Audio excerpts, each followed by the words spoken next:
I think Smile 2 surprised a lot of us.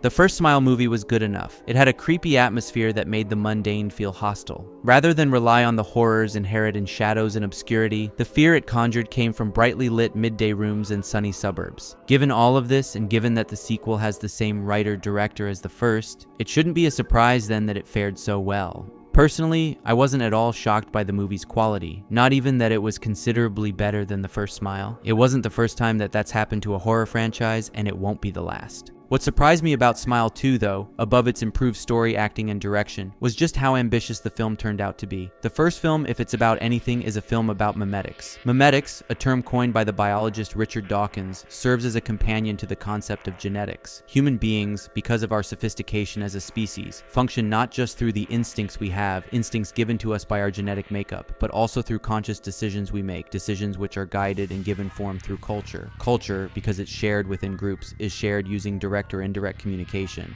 The demon in Smile is a demon which thrives on communication, passing itself from one victim to the next through this very process. The sinister tone of these films is created via this process, as it makes word of mouth, an already creepy aspect of human social life, into something nightmarish. The smile itself, accompanying the horror of extreme and inexplainable violence against oneself, functions to mock the new victim. In a sense, we're being mocked as well. The violence on screen, rather than being registered clearly as such, is registered with a contrasting joy through that titular facial expression. The very fact that the film is called Smile is evidence that this contrast is creepy enough to make it a central aspect of the movie's marketing. The entire concept itself is in regards to the uncanny and inappropriateness of the emotion being expressed. The first Smile film gets all this right, succeeding tonally and narratively in all it attempts, elevating what would otherwise be a glorified creepypasta into a genuinely memorable horror experience. Smile 2, maybe because it really had nowhere to go with such a limited and straightforward concept, found its legs by upping the ante considerably. The first film accomplished something which was difficult, taking mainstream, unspectacular middle America, suburbia even, and making it terrifying. Smile 2, impressively, manages to keep the horror while placing all of the action into the crowded and limelight world of celebrity and show business. And rather than just a gimmick, the film uses this setting, and the themes it implies, themes of celebrity, showmanship, and facade, in order to expand the theme of memetics as it was explored in the first film. In the first movie, the threat was largely a threat of word of mouth, metaphorically speaking of course. Similar to how a rumor can be spread from one private setting to another, the demon in Smile traveled unaccosted through basic human privacy. In Smile 2, the demon has become as ambitious as the film itself. The moments of privacy here, while less common, more fought for by Skye, who's used to living most of her life in the limelight, become almost extra fascinating, because they exist as realities which are submerged beneath public awareness. Every aspect of Skye's life is known by journalists and overzealous fans, but these rare moments, some of them embarrassing, some of them compromising, some of them raw, exist as frightening pockets just below the surface of fame. This perfectly mirrors stories we often hear about in the media. As an example, I personally grew up on Biggie. I loved the music, and I especially appreciated all its dark and foreboding elements. What I didn't know at the time, though, was that all of that stuff was nothing compared to what was really happening behind the scenes. As disturbing as the mention of guns and duct tape, drugs, and depression was, there was no way of knowing that something even more disturbing, from a seemingly less disturbing source, was happening, and that the official watchword of that horror would be something as banal as baby oil.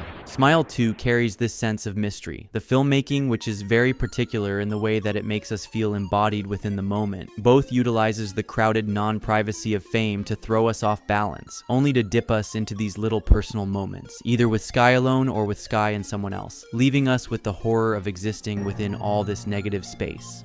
It's the juxtaposition of both settings, and the way the film seamlessly weaves through both, which is not only the recipe for its success as a horror film, but also the central thrust behind how it explores its themes. I think I'm titling this video something like Celebrity as a Form of Demonology. If not that, then something similar. I'll see when I get to that. But I think it's important to tie those two concepts together here. The demon in the Smile movies, if it's a demon at all, must be something which has been around since the near beginning of the world itself. That means it's been spreading from one hamlet to the next, from city-state to city-state to the capital of nations, first on foot, then on horseback, then on train, then on jet plane. It's about as primordial and archetypal a force as Satan meeting prospective musicians at the point where two roads cross. The suburbia utilized in the first film, and the arenas and hotels utilized in the second, are simply the trappings of the modern world it has to travel through. The change in context, setting, and circumstance means a change in opportunity. This is the opportunity the demon has been waiting its entire existence for. The evils of modern mass media are then lambasted by this film, using the only partially related premise established in the first movie.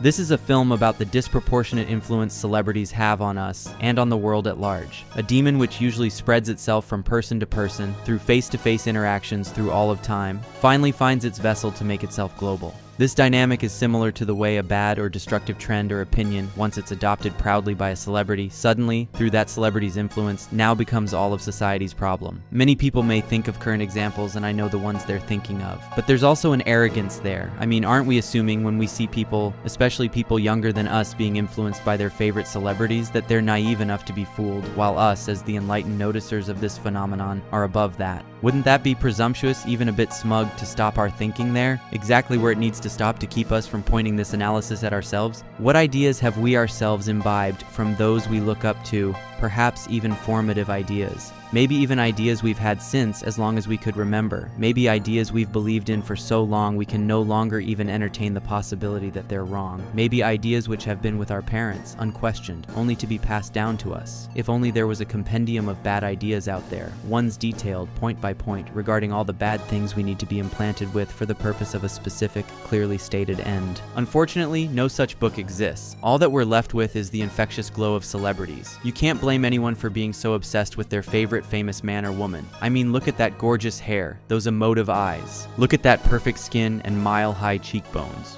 Most of all, look at that world-stopping smile.